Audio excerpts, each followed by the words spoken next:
महीना देखो केड़ा जा रहा ते फल देखो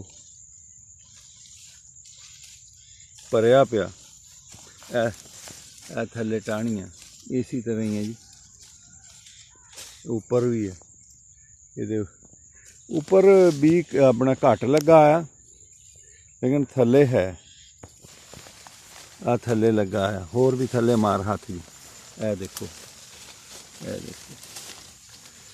ओ पर भी देख, और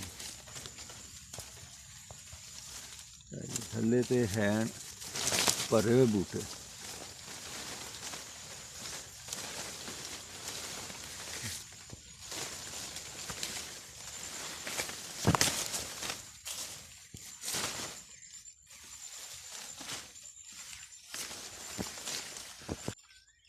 बाग दे अंदर जेड़े है ना बूटे उन्होंने तो उपर भी है, जेड़े बाहर बाहर आ वो बिल्कुल उपर नहीं है, थल्ले है। इसका मतलब ये है कि साए दे विच ये रहिंदा।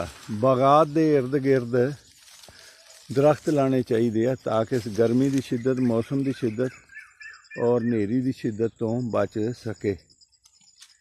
नाले बाहर ले जाने बंदे, नाले की कह रहे हैं तू, बाहर की बाहरों जी दाल आ लेंदे ने, बाहरों लै जाते लोग, अंदर बढ़न लगे जरा घबराते हैं, संघना है।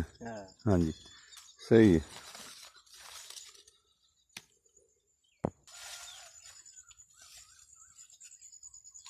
गर्मी की वजह लो जी।